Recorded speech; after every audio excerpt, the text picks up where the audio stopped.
Okay, good evening, and it's a pleasure to be with all of you in Milwaukee. You're in very good hands over there. Rabbi Smith and I are old friends, and I can tell you that there's many people that have left my community over the years to move on to bigger and better things, and one of the hardest ones that left was when the Smiths left us, because they added so much to Tarzana, to Mekar Chaim, to our shul, to our community. Their sincerity and their honesty and their simcha and their devotion to HaKadosh Baruch Hu and their midos and everything about them is something that is really a loss for us, but I can see that it's a big gain for you. And you should stay close to this family. Because if you stay close to the right people, the Chazal tell us that if you walk into a perfume shop, even if you don't buy the perfume, when you walk out, you're going to smell like perfume. If you walk into a tannery where they're making hides, animal hides and skins, and there's formaldehyde, it doesn't smell so good in there, even if you don't even touch a thing. When you walk out, you're going to smell like hides and formaldehyde. Say Chazal, make sure that wherever you go, you're always going to the right places. And whoever you're hanging out with, you should always make sure you're hanging with the right people. Because even if you don't do everything they do, you don't become as great as they are, at least you know where you're striving and where you're heading. And when they speak to you, or when they invite you to the house for a Shabbos, and when you have a struggle that you're going through and you need their advice and you don't spend time with them, just being in the presence of people like the Smiths is an elevating and a holy experience that you are fortunate to have over there in Milwaukee, which we don't have anymore over here in Tarzana. And you should have a lot of siyata d'shemaya, Rabbi Smith, you and your Rebbitzin and the whole family, continuing to do all the amazing work that you're doing for the young women here in Milwaukee and the Bachrim in Milwaukee. Maybe we'll have to make some shidduchim also between the Bachrim and the young women. And Be'ez Hashem should continue to go l'chai from strength to strength in all of your avodas HaKodesh, your holy work for HaKadosh Baruch Hu. We are holding over here in the month of Adar.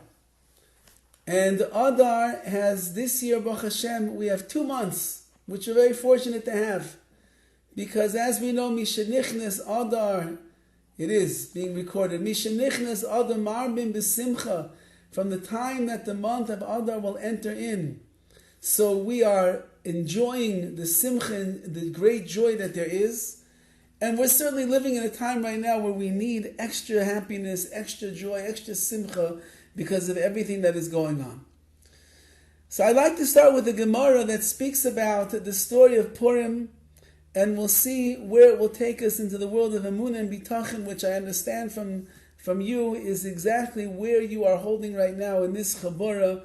You're learning the beautiful words of the Beis Halevi in his Maimer HaBitachon, as he explains in such a beautiful and a practical and a down-to-earth way how a Jew, any Jew, no matter where they are, whatever generation, even those Yidden that are living out in the far-flung corners of Milwaukee, are going to be able to build themselves up with emunah and bitachon in Hashem and live their lives in a much greater and a grander and a much more positive way. So the Gemara tells us the following. The Gemara says, Esther min ha-Torah minayin. Esther, meaning Esther HaMalka, and the story of Esther in the Megillah, min ha-Torah, where do we find a hint to the story of Esther and to the great valorous woman Esther? Where do we find a hint to her in the Torah? And the Gemara quotes a very interesting verse to teach us about the story of Purim. Did we lose everything just for the last 5 minutes? The last 2 minutes, more or less, were cut off. Okay, let's go. We'll go back. We'll just the first 5 minutes were just praising you, Rabbi Smith, and what a tzaddik you and your family are. So make sure that you listen to the recording so you hear all of that. Now I want to spend time. I understand that you're learning over there in the Beis Halevi's Maimar Bitachin, where you're learning about what Bitachin is really all about and how to strengthen yourselves in Amunah, in believing in HaKadosh Baruch and trusting in Hashem, seeing HaKadosh Baruch in your lives everywhere that you go and everything that you do, recognizing that there's nothing that is happening without the Yad of Hashem taking care of you. So perhaps we'll use the story of Esther, which itself is shrouded in mystery. And we'll use the story of Esther in the Megillah to be able to give us an insight into the world of Amunah and Bitachon. The Gemara asks the following question. Esther min ha-Torah minayim. Esther, meaning Esther herself, Esther Malka, and the Megillah, the story of the Megillah, min ha-Torah minayim. Can you find us a place in the Torah that hints to the story of Esther and her life and what she was all about? And the Gemara quotes a pasuk, a verse from Parshas Vayelech towards the very end of the Chumash, and it quotes the following verse. It says that when HaKadosh Baruch Hu gets upset with Klal Yisrael, when he sees us straying away and not doing the things that he wants us to do, he says, "Va'anoichi haster aster panai." I will certainly hide my face. And the word which is aster, that I will certainly hide my face, is Aleph Samich Taf Yud Reish, which is the word Esther, basically. And therefore, says the Gemara, where do you see a hint in the Torah to Esther? In this pasuk over here, Va'anoichi haster aster panai, I will certainly hide my face. Which means that the Gemara is telling us that the story of Esther and Esther herself is a story that is hidden. It is a story where HaKadosh Baruch Hu's face and his presence and his Shekhinah is concealed. It's a story that if you don't learn how to peel away all the layers that are there, you could go through the entire Megillah. As the Vilna Gaon points out, the name of HaKadosh Baruch Hu is not mentioned once in the Megillah. The greatest of miracles, the most miraculous salvation, HaKadosh Baruch Hu taking care of Klal Yisrael in ways that nobody could believe and imagine. Yet HaKadosh Baruch Hu is concealed. The events are concealed. We don't see what HaKadosh Baruch Hu is doing. We don't understand what is happening with each and every part of the equation that is going on. And yet, we know, as we see in the end, would it not be for the Rebbeinu Shalom and all the chesed that he did and all the mercy he has on Klal Yisrael, the story of the Megillah would never unfold the way that it does, and we would never see the salvation in the hands of HaKadosh Baruch Hu the way that we did. So Haster Aster Panai, that Hashem has hidden his countenance, is the hint that if you want to understand what is going on in the story of the Megillah, we're going to have to dig deep. And we're going to have to peel through the layers to be able to understand what is really going on. So the Gemara tells us the following. A very beautiful idea, and it's something that we have to keep in mind in our lives. Omar Rava says, Acha shebara kodesh baruch hu l'refuah l'maka. You should know that in the story of the Megillah, with all of the protagonists that we have, Esther, Mordechai, Achashverosh, Haman HaRasha, that HaKadosh Baruch Hu, before he started anything, he was bara, he created the refuah, the healing, koydem HaMakkah, before the affliction came. Before HaKadosh Baruch Hu would allow Haman to rise to power, before he would allow Haman to convince Achashverosh that we should decree death upon all the Jews, before he would make it that the Jewish people are going to be in a perilous situation, he brought about the refuah, he brought about the medicine and the healing and the salvation before all of that. Ein HaKadosh Baruch Hu makes Yisrael, like Reish Lakish says, HaKadosh Baruch Hu will never afflict the Jewish people. Ela im kein boyer lehem refuah techila, unless he creates a refuah, a remedy, a healing agent, a medicine, a salvation, before he brings the destruction upon Klal Yisrael. Which means the Gemara is telling us that even when it looks bad, and even when it looks horrible, and even when it looks like there's no way out, you should know that if it's Klal Yisrael that we're dealing with, if the Jewish people will find themselves in trouble, if Klal Yisrael is going to be hounded by the nations of the world on all sides, and it looks like there's no way out, says the Gemara, you should know that there's always a refuah, there is a healing agent that is in the world already. A Jew can never get sick, and there's not going to be a refuah that's around the corner. The Jewish people can never be in trouble, and HaKadosh Baruch Hu doesn't have a way to get us out of that trouble. Klal Yisrael could never be on the verge of becoming extinct, and HaKadosh Baruch Hu didn't prepare a way to redeem us and save us already. Says the Gemara, that's exactly that was happening inside the story of Purim. The Vilna Gaon explains even deeper, and he explains like this. Shushan Abira, the great capital city in this story, was not the real capital city of the kingdom of Achashverosh, who ruled over 127 provinces. Achashverosh was a very weak king.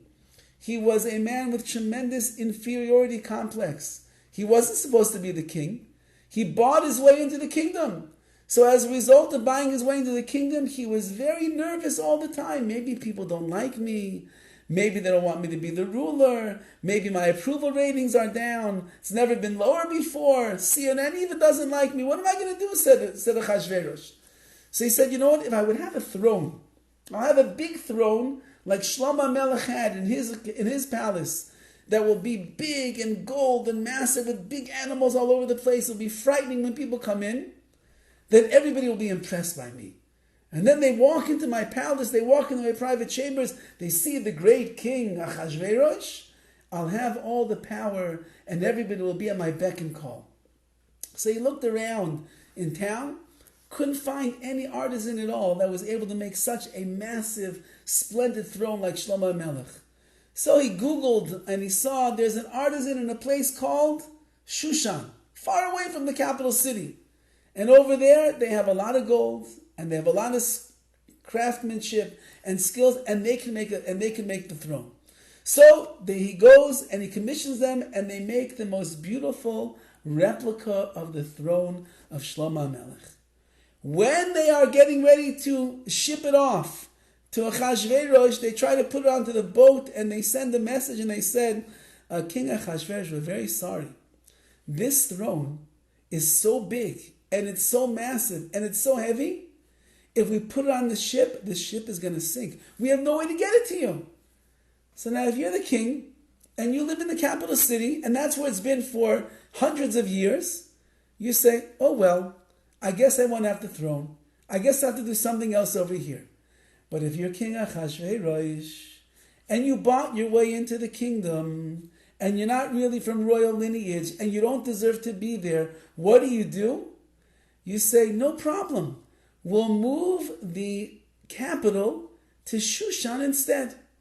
And so they picked up all of their servants and all of their men, and they took all of their ministers, and they took everybody from where they were, and they moved it all over, and they built a palace around the throne, so that Achashverosh should be able to look mighty and powerful and intense and fierce to all the people that would come, and they would have great honor for him.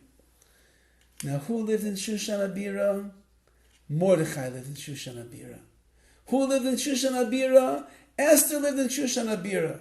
Many, many Jews lived in Shushan Abira. Says the Gemara, you should know that HaKadosh Baruch Hu would never ever bring destruction upon Klal Yisrael unless he prepared the refuah before the Maki. He brought the salvation before he brings the destruction.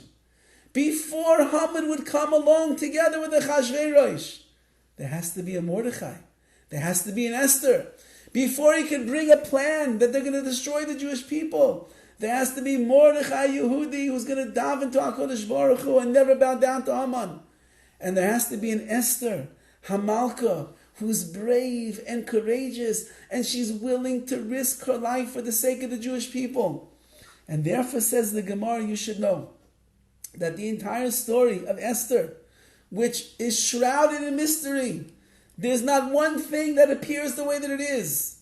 One thing you have to know, and this is clear, that the refuah, the salvation of Klal Yisrael, existed before the destruction was at the hands of Haman and Achashverosh. Because HaKadosh Baruch Hu loves the Jewish people. He would never ever put us in a situation where there's no way out. There's a beautiful Maisa with one of the great Gedolim from Europe, going back many years. His name was Rav Tzvi Pesach Frank. Eventually ended up coming to Eretz Yisrael. But he was one of the Gedolim in Europe, and he got very sick. And in the olden days, if you got very sick, your chances of living were not very good. If you got bronchitis, I just had bronchitis myself.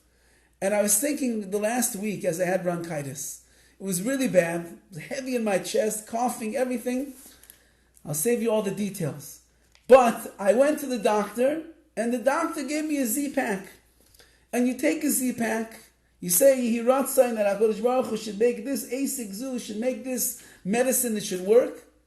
And the next thing you know, a few hours later, coughing's not as heavy. The day later, it's even less. A day later, you're even better. 3 days later, you can even give a shear. No problem. Why? Because HaKadosh Baruch Hu made a miracle called medicine that when you're sick, sicknesses that 100 years ago a person could die from, today in 3 days, 5 days, you can get better already. It's mamash a chesed from HaKadosh Baruch Hu. I have a Rabbi in Eretz Yisrael, his name is Rav Yitzchak Schwartz. He told us a Maisa that when he was a young man learning in Koilel in Yeshiva's Torah Or, his Rosh Yeshiva was Rav Scheinberg. Anybody ever see a picture of Rav Scheinberg? Scheinberg is the Rebbe that wore a mound of tzitzis, and he had his tefillin on all day long. He was one of the holiest Jews I ever saw in my entire life. He was radiating and shining with kedusha every time you went into him. Could you imagine a mountain of tzitzis and a small head with tefillin on top sticking out, and his eyes shining bright and sheen in the room? Very, very amazing tzaddik. So Rav Scheinberg once gave a shmooze in his yeshiva, and he said that anyone that has real bitachon in Hashem, real bitachon, they don't need doctors, they don't need medicine, they don't need health insurance. Because Hashem is the Roifei Cholim. HaKadosh Baruch Hu is the one that heals all the sick. And if you ever get sick, you just daven to Hashem, and Hashem is going to take care of you. And so he said to the young men, if you really have bitachon in the Ribono Shel Olam, you would cancel your health insurance because you realize that HaKadosh Baruch Hu will take care of everything. So Rav Schwartz was a young Avrech in Koilel at the time, and he gets very excited by this drasha of Rav Scheinberg, and he held himself to be a very big Baal Bitachon, so he comes running home to his wife, and he tells his wife, cancel the insurance. She says, what are you talking about? He said, cancel the health insurance. The Rosh Hashiva Rav Scheinberg said, if you have real Bitachon, and you really trust in HaKadosh Baruch Hu, then you don't need insurance, health insurance, because HaKadosh Baruch Hu is the Roifei Cholim, He'll take care of you. So I don't know, we have a lot of little children, they get sick, they need to go to the doctor. Cancel the health insurance. We're Bali Bitachon. So his wife was a good Eishes Chayil, and she called the insurance company, and she canceled the health insurance on the spot. Later that day, Rav Schwartz is walking through the streets of Yerushalayim, and he sees the great mashkiach of Torah Or, Rav Zedel Epstein. Zeichet Tzadik Livrachi was a tzaddik v'kadosh from another world, from Europe, and he came to Eretz Yisrael, and you used to see this man's face also radiating with holiness. And Rav Zedel Epstein is walking down the streets in Yerushalayim, and in his hand is a bag from the pharmacy. And Rav Schwartz sees Rav Epstein has a bag from the pharmacy? And he's thinking to himself, didn't he hear what the Rosh Hashiva Rav Scheinberg said today? That the Baal Bitachon doesn't rely on doctors and medicine and insurance. So he comes running over, and he says, Mashkiach, Rav Epstein. He says, what's that in your hand? He said, what, this? It's Chesed Hashem. Chesed Hashem. Didn't you hear the Rosh Hashiva today? The Rosh Hashiva said that a person who has bitachon, he doesn't need any medicine. He says, I don't understand. This is Chesed Hashem. I get sick. I go to the doctor. The doctor prescribes medicine. I go to the pharmacy. I get the medicine. I take the pills. I get better. It's Chesed Hashem. HaKadosh Baruch Hu takes care of me. He said, but the Rosh Hashiva said that a Baal Bitachon doesn't rely on doctors and insurance and medicine. So he said that Rav Zedel Epstein looked at him with a twinkle in his eye and he said, yeah, that's for a Baal Bitachon. That's for someone that really has Bitachon. As if to say, even I, the great Mashkiach, am not holding on that level. And so Rav Schwartz got the message loud and clear, and he ran home, and he told his wife, call the insurance company and get insurance. We need to have insurance. I don't think we're on that level of bitachon. Getting back to our other story of medicine. Rav C. Pesach Frank is one of the Gedolei Yisrael in Europe, and he gets very, very sick. Pneumonia, something of that nature, and again, in those times, medicine was very sparse. And they were like old grandmother type of medicinal things they used to do for them when they got very sick. And he was getting sicker by the minute to the point where the doctor said, there's nothing else that I can do.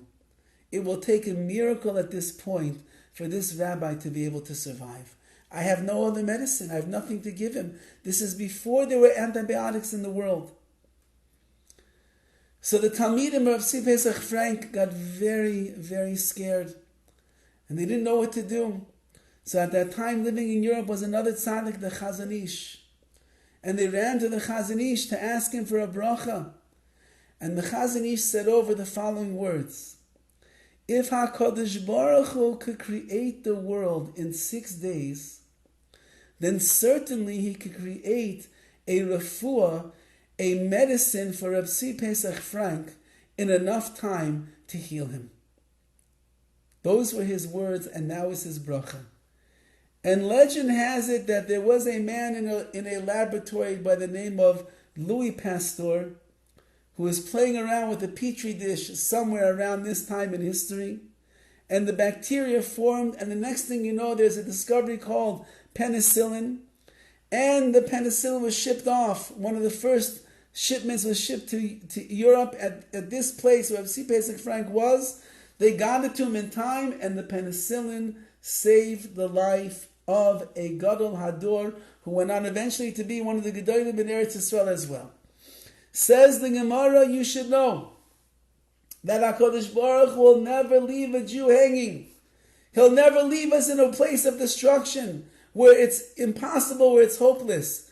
Because for every single difficulty, there's always a refuah. There's always a salvation that HaKadosh Baruch Hu has put into the Bria. That's the language of the Gemara over here. And that is that Shabara HaKadosh Baruch Hu refuah lamaka. Hashem creates the refuah before the makkah. And that's what the Megillah is telling us. It's not a coincidence that he had the chair, the great throne of gold, that was a replica of Shlomo Melech built in Shushan Abira. It's not a coincidence. That's all part of the refuah. Because in Shushan there was a Mordechai Yehudi and there was an Esther Amalka. And they would be the great leaders of Klal Yisrael that would come to rescue us and save us in our times of danger. Had they not been there, Haman HaRasha would have risen up over the Jewish people. He would have made his evil decrees. He would have wiped us out, men, women, and children. We might not be sitting here today telling over the story of the Megillah. So everything, says the Gemara, is the refuah, koidim, hamaka, and that's how a person has to see it. Which means the following idea.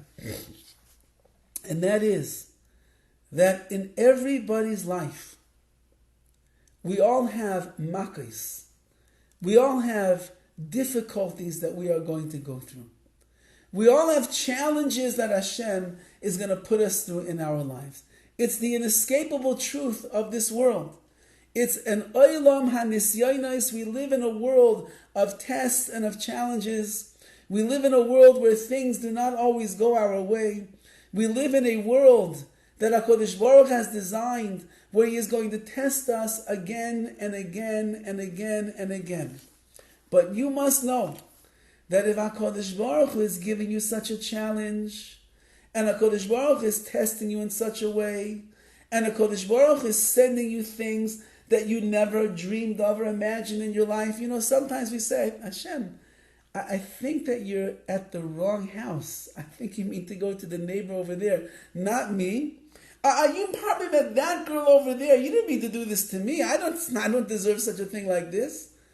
Says the Gemara, HaKadosh Baruch Hu is telling us the following. I would never give you a makkah where the refuah does not already exist. And do you know where that refuah is? It's deeply embedded inside of you. HaKadosh Baruch Hu would never give us a challenge that we don't have the internal strength inside of ourselves to overcome already.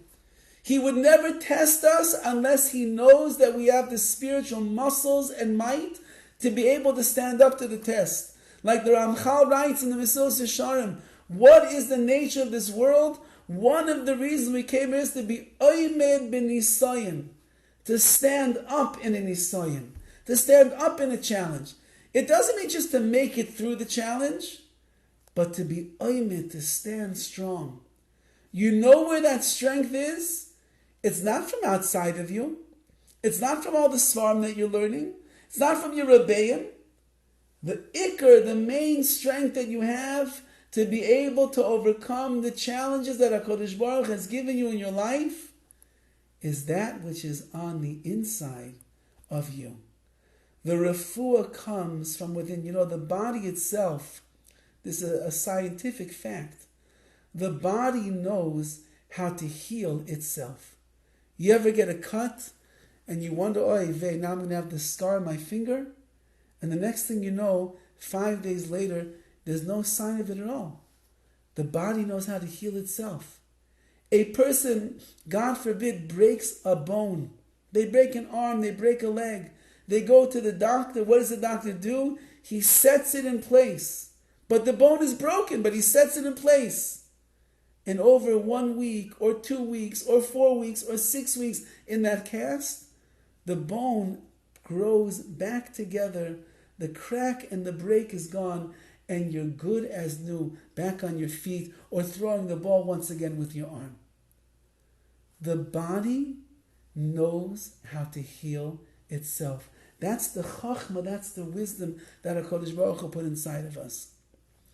The neshama that HaKadosh Baruch Hu has given to all of us, the koiches hanefesh, the powers that we have inside of our soul that HaKadosh Baruch Hu has given to all of us, knows how to heal itself. That means that, as we know the famous saying, HaKadosh Baruch Hu would never ever give a person a challenge they cannot overcome, because if Hashem is giving it to you, that means that you are equipped with everything that you need to overcome that challenging situation in your life. And if you wouldn't have it, then you wouldn't be going through that test. HaKadosh Baruch Hu is born in the creation that He made when He created you. And He brought you into this world. He put all those koiches inside. All the abilities to strengthen an emunah, to build up your bitachon, to connect yourself to Hashem, to look at the world in a different way. HaKadosh Baruch Hu gave all of that to you. If only we will be able to peel away the layers of everything that is hiding inside of us, to turn off the noise of the world that is distracting us, to stop worrying so much about what's going on in our lives. Take a deep breath, look inside of ourselves, and realize it must be that HaKadosh Baruch Hu has given me the ability to heal myself and go through these challenges. Yes, of course, you have Rabbeim to lead you. You have Svarim of Amunah to inspire you. You have HaKadosh Baruch Hu to hold your hand. All true. But where is the ultimate healing agent going to come from? That's from inside of you. Says the Gemara, you should know. Shabara HaKadosh Baruch Hu Rafu L'Maka. Hashem will never bring a Makkah on a person unless he created the refuah already. And that refuah is deeply embedded inside of you. You just got to believe it. Like Rav Tzadok HaKohen says, Kishem shechayev lahamin ba'Hashem. Just like a person is obligated to believe in Hashem, kach chayev lahamin bi'atzmai.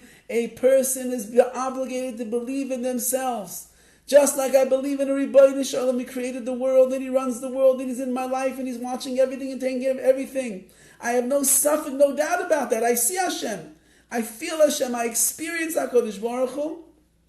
So too, I believe that inside of myself is everything that I need to accomplish, to grow, to overcome, to see the good, to connect myself to HaKadosh Baruch Hu, and to be able to grow through the challenges that a person is going to have in life. Like the Ramban writes in the Chumash, by the Nisayan of Avram Avinu of the Akedah, when he was commanded to take your son, your only son, the one that you love, Yitzchak, and bring him up to the mountain and shech him on the altar. And the pasuk says over there, Ve'elokim nisa es Avraham. And Hashem tested Avraham. Says the Ramban on that pasuk over there, what is the purpose of a test? Why does HaKadosh Baruch Hu challenge us? Not because he needs to see if we can pass the test or not. Hashem knows everything, doesn't he? Hashem's wisdom is infinite. He has yediyah, he knows everything that will happen before it happens. He knows whether or not you can pass the test. But you don't know yet whether or not you can pass the test. And therefore HaKadosh Baruch Hu will test a person so that they'll have to dig deep inside themselves and realize that the refuah, all of the healing, all the salvation, all the strength, it's already there. And you will become a person of godless, of greatness as a result. The Purim story is shrouded in mystery. If you'll go through from beginning to end, it's so difficult to understand all the details, how they connect. But one thing, says the Gemara, is certain, and this you can see from the background story, that HaKadosh Baruch Hu is calculated in exactly the way that he set up all the details. Why? Because he'll never leave us stranded. There's a mishpacha that I know in New York, and they were married for 25 years. 25 years. And they never had children. And after 25 years of being childless, HaKadosh Baruch Hu blessed them with a baby boy. I have friends that were at that Shalom Zachar, and they said the simcha that was in that house, you cannot even believe. The house was rocking back and forth from the singing and the dancing and the joy that everybody had for this husband and wife who, after 25 years of marriage, was zeicher to bring a child, a son, into this world. The father was already a white beard and white hair. The mother, older.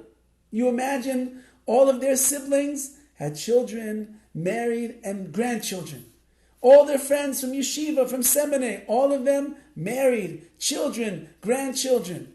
They watched generations of their own students going on and getting married and having their own children. And they were older and older and older. And finally, after 25 years, they were zeicher to have children. Somebody asked them the night of the Shalom Zachar, Rabbi Sitnik, that was his name, how were you zeicher after 25 years to have children now? And he said, without thinking for a moment, you should know that there was never a day in the last 25 years that I didn't stop davening to Hashem, please, HaKadosh Baruch Hu, give us a child. And after 25 years, Hashem rewarded us. Do you know what that means? Could you imagine the mental anguish and the suffering that these people were going through? The disappointments, the doctor's appointments, the treatments that didn't work, The brachas of the greatest Rebbes in the world that never came true. All the tefillahs they poured out by Kever Rachel and the Kaisel and all the Kivei Tzadikim that never transpired. But inside of himself was this emunah, was this trust in HaKadosh Baruch Hu. Ribono shel olam, I'm not going to stop believing in you. If you want to change the nature of the world and bring me a child, you'll bring it. And he davened, and he davened, and he davened, and he davened. And after 25 years, they were zeicher to have a child. HaKadosh Baruch Hu put it all inside of us. It's in the DNA. It's in our blood. It's in our spiritual fibers. It's in our neshamas. It's in our souls. Amunah bitachin is so strong. We just have to tap into it. We have to bring it out of ourselves. Says the Ramban, every time that HaKadosh Baruch Hu brings an Isayin to a person, it is to be Maitzi Kayach Alapoya, to bring the potential that was inside of you out into this world, to make it into reality. You are a Maimin BaHaKadosh Baruch Hu. You are Boiteich BaHashem. You trust in HaKadosh Baruch Hu that He doesn't make any mistakes, and you know that what He's doing is for the best. You're going through this struggle for a reason. You're going to grow from this. You're going to become greater as a result of it. You become a bigger person. Maybe even one day you'll be able to use the challenges of your life and share them with somebody else and change their life as well. Maybe because of what you had to go through in your private struggles, and you overcame it, and you grew from it. And you became such a better person as a result, so farther connected to Hashem. Maybe as a result of that, one day you're going to find somebody, someone's going to find you, and they're going to say, I'm going through a hard time. And you're going to say, what's going on? And they'll tell you and say, wow, when I was your age, I was going through exactly the same thing. Listen what happened to me. And you'll lift up their spirits. And you help them through, and you'll help change their life and give them a chance to get in contact with the greatness that's inside of them. There's always a refuah before the makkah, and the makkah itself is a chesed from Hashem because it allows us to see how great we really and truly are. And if a person will gain anything from the story of the Megillah, that's really what Megillah itself is. The word Megillah means a scroll, but it's also the word Megala, to reveal. Through the story of the Megillah, and everybody has their own Megillah in their life. Everybody has their own makos and their own refuos. Everybody has their own challenges and the salvations. Everybody has the haster, aster, pane, the hiddenness of HaKadosh Baruch Hu. Everybody has that. Everybody has their own Megillah that they are writing constantly in their life. And you know what the purpose of your Megillah is? To be Megala, to reveal the koichos that you have inside of yourself and make that which was once in potential into a reality. And you have that strength. And you have that ability. And the deeper that your emunah runs inside of you, and the stronger that you become connected to your bitachon, and you really believe in Hashem that HaKadosh Baruch Hu can do anything and will do anything, the more you will be Megala, the more you will reveal inside of yourself, and you will become the greatest you that you could be. Like we said from Tzadok HaKain, just as we're obligated to believe in Hashem, kach chayev lahamin ba'atzmai, a person must believe in themselves, that they can accomplish, they can do, and they can succeed. I'll leave you off with one more story, and then if anybody has questions, we'll take some questions.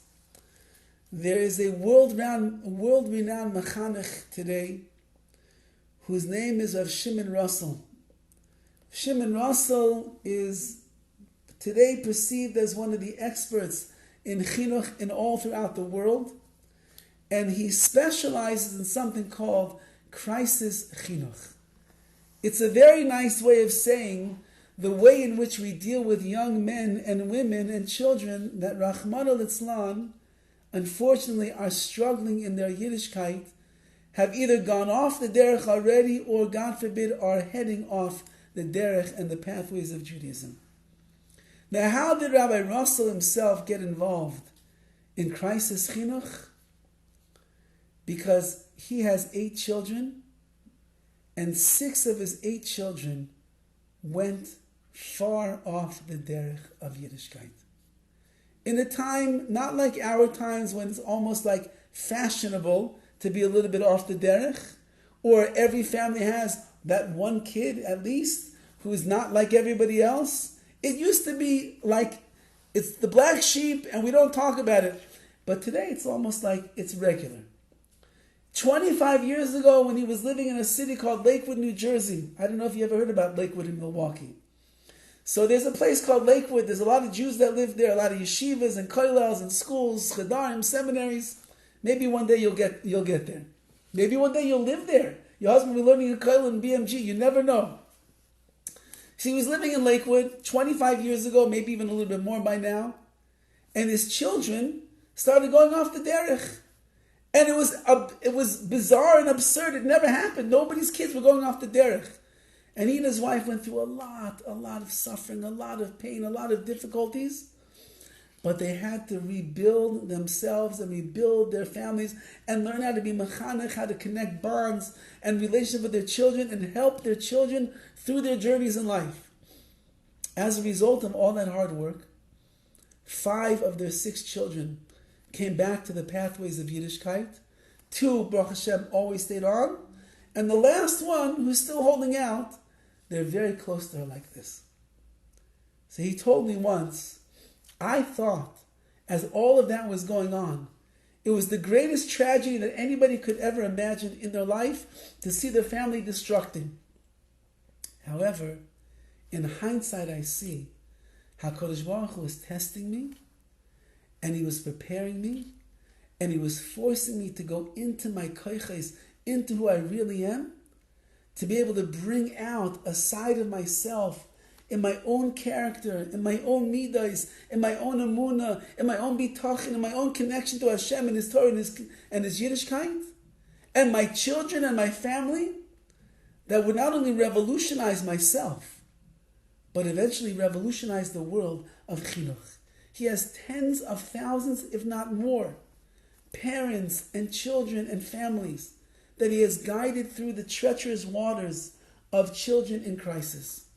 So listen to this story. There was a family in Lakewood, and they had a son. We'll call him Yitzi. And Yitzi was a struggling teen. And day by day, week by week, month by month, he was getting farther and farther from the pathways of Yiddishkeit. Until he wasn't wearing a yarmulke anymore, until he wasn't really keeping Shabbos anymore. They didn't know what he was eating anymore, and it was very stressful and tense on the family. And again, these are times it wasn't so in style and in common that this was going on, so you were really all alone. So one night, on a Friday night, the father is heading off to shul, and he says to Yitzi, you want to come? No. Okay. He goes to shul, he comes home. The family is standing around the table, singing Shalom Aleichem, Eshes Chayil, and it's time for Kiddush. And Yitzi is not yet there. So one of the mother calls down, Yitzi, Tati's making Kiddush, you want to come? After a few moments, the door open and slam, and Yitzi comes walking down defiantly, t-shirt, jeans, no yarmulke, walks in the dining room. And he's looking like this at his father and his mother and his siblings. And the father gets ready to make Kiddush. And he starts making Kiddush. And Yitzi is moving himself back towards the wall of the dining room. And the father raises the Kiddush cup. Yoy ma shishi, vayichulu hashemayim v'aretz v'chol tzavam. And Yitzi is looking at him, arms folded like this, and he leans back on the wall right against the socket, against the switch, and he turns off the lights in the dining room. At that moment, the father loses it. He drops the Kiddush cup in the middle of Kiddush. And he says, "How dare you!" And he starts running after his son. And the son is running around the table. And the siblings are trying to get in the way of the father. And the mother's screaming, "Stop, stop! How dare you! How dare you ruin our Shabbos suit! How dare you!" And Yitzi's running and running and running. And the father leaps him. He misses him. And the mother's getting away. "Stop, stop!" Finally, he runs out the front door. He picks up a rake that's on the front lawn. He begins smashing all the windows of the house. And then he runs away into the night, Friday night. And the family is in absolute shock and hysteria. They have no idea what just happened. After Shabbos is over, they get a call from the uncle. And he says, "I have Yitzi. He ran to my house. He told me what happened. If it's okay with you, he feels comfortable here. Let him just stay here right now till things cool off." "No problem, uncle. If that's what it's going to take, fine." 1 week turned into 2, into 3, into 4. The next thing you know, it's like months are going on and Yitzi is not coming home. In the interim, the parents call Rabbi Russell and they tell him what happened. And he says, "Come, let's work together. Let me show you the way in which you have to talk to these children and love these children and care for these children. You can't get angry. You can't get mad. You can't chase them around the table and scream and yell at them. You can't do this stuff." And they work very hard for like 4 or 5 months. About 5 months later, the uncle calls and he says, "Yitzi was talking to me and he would really like to come home for Shabbos this week if you let." Yitzi wants to come home for Shabbos? I think the answer is yes. Let me just get back to you. And they call Rabbi Russell quickly. And he says, "Are you up to it?" They say, "We don't know." He says, "Look, say yes. Let your son come home for Shabbos. I'll work with you before Shabbos. I'll teach you what you need to know. I'll prepare you for the worst situation. And in Yitz Hashem, you're only going to see bracha." So they tell the uncle, "Yes, tell Yitzi we love him. We want him to come home. We miss him so much. We cannot wait till he comes." And then that whole week, they're working with Rabbi Ross. He's telling her, he said, worst case scenario, the same thing that he did the last time that he was there for Shabbos, to turn off the light switch in the middle of Kiddush, the same thing will happen. But this time, if it does, you just keep reciting Kiddush. Don't get angry. Friday comes, Yitzi comes home. Wow, the family's so excited. "Yitzi, you're here." They hug him, they kiss him. The mother gives him his favorite food, his favorite nash, his favorite drinks, everything. His room is waiting for him. Everything is just as he left it. Friday night comes, the father's going to shul. "Yitzi, I'm going to shul. Would you like to come?" "No, it's okay, Ty. I don't want to come tonight." "Fine, no problem." Wow, Yitzi spoke so nicely. He goes to shul, he comes home. And Yitzi's still upstairs. Shalom Aleichem, Eshes Chayil. Yitzi comes downstairs for Kiddush. And he came home, he was smiling, he was peaceful, but being in that house must have triggered a lot of feelings. And the next thing you know, he walks downstairs with that scowling face with his arms like this. And everyone says, "Uh-oh, we're in big trouble." And the father looks at Yitzi and he smiles, and the mother smiles. Yitzi's looking like this. And the father begins, "Yoi Mashishi."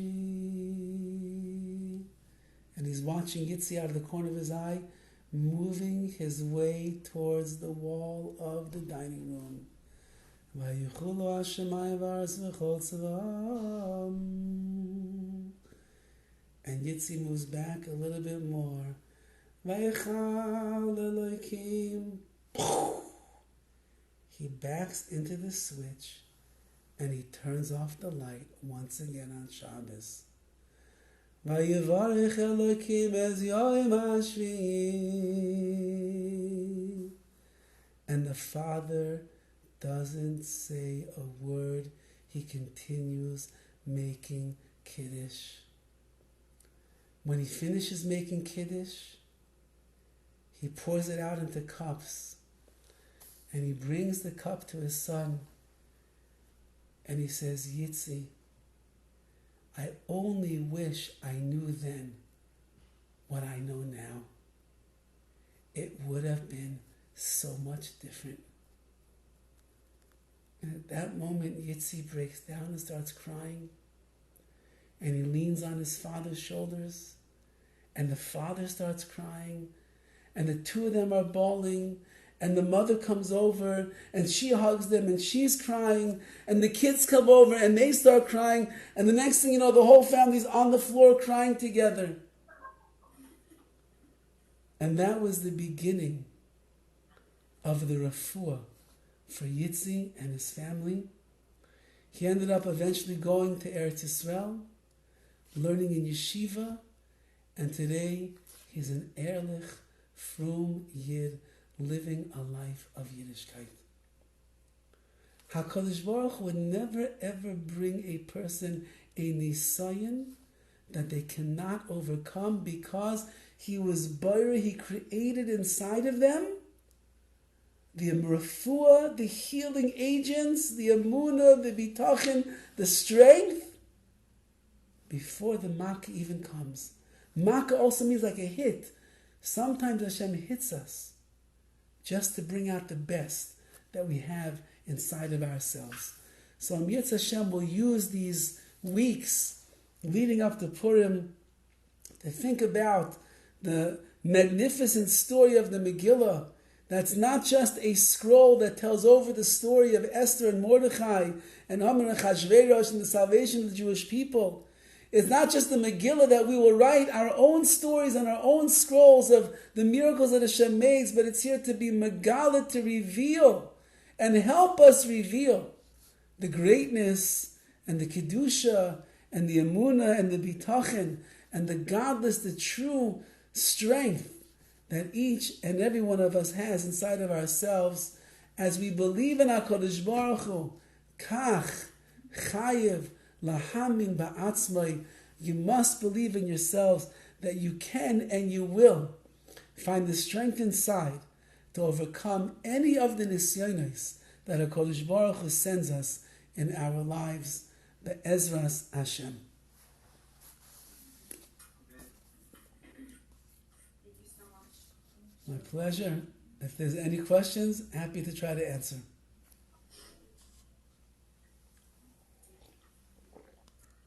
Rabbi Smith, you do such a good job over there. They have all the answers to all the questions. Baruch Hashem. I have a question. Yes. We're supposed to be telling ourselves, like, I already have the Emunah and Bitachon inside of me, or we're supposed to be telling ourselves, I need to work on my Emunah and Bitachon, and then when I have Nisayon, it's going to, like, bring it out. It's going to prove that I worked on myself. Right. Like, we're born with it already, or we have to work on it? We are born. You ever? Does anybody work out over here? No, Milwaukee. They don't work. They don't have gyms in Milwaukee.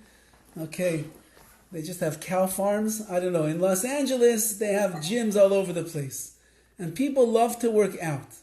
Now, you could take a person who is very out of shape, put him into a gym, get him a trainer, and he's going to have to try to get himself into shape. But part of that process is going to be building up his muscles.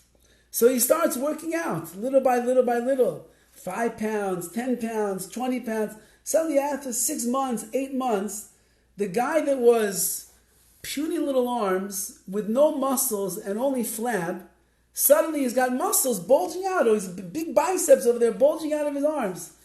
Were the muscles there all the time, or they weren't there all the time? In potential, the muscles were there. But until he worked them out and allowed them to grow and strengthen, you're not going to see them. They're not going to become developed. But the abilities to develop them were always there. Otherwise, he wouldn't be able to do it. The same thing is true over here. All of the muscles that you need, the neshama is like a muscle, all the muscles that you need to grow stronger in your emunah and your bitachon and to handle the challenges in life that Hashem says, it's all there, it's all inside of you. But you need to work it out and you need to strengthen yourself.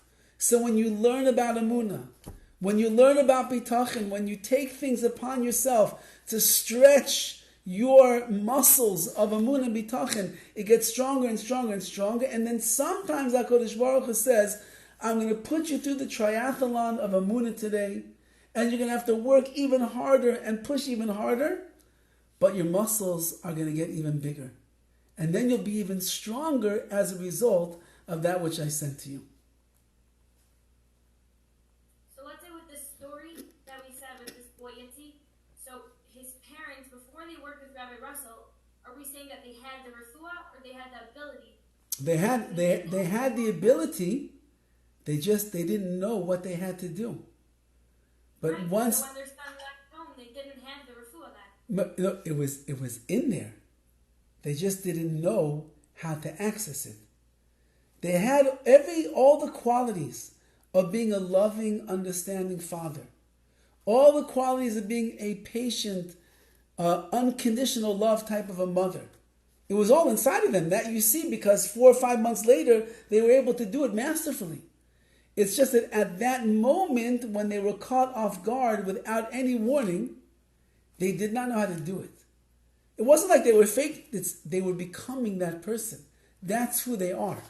So the kind of mashal that we're giving over here is that the refuah, meaning all of the medicinal properties that you need inside it to heal and to overcome and to withstand the challenge and to become greater, it's all inside of you. That's where it's coming from. It's just we have to find out a way to access it. So yeah, our Rebbeim and the Rebbitzins, they help us access it. And the learning helps us access it. But sometimes HaKadosh Baruch Hu brings the challenge up. You're forced, you have no choice. Look at people that are in the scariest of situations. Suddenly they have superhuman strength that they never knew they had before to be able to... There's a story many, many years ago of a car that was rolling over a child. And the father comes and he, with superhuman strength, lifted up the car to save the child's life. You know what it means to lift up a car? That's superhuman. But when you are pushed in such a situation, you find strength that you never realized that you had before, but it's all in there. So you have it all. You just have to access it and you have to grow it and you have to make the muscles even bigger. And you'll keep adding on and adding on and adding on and finding well springs of emunah that you never realized that you had. You'll find that it's all right here.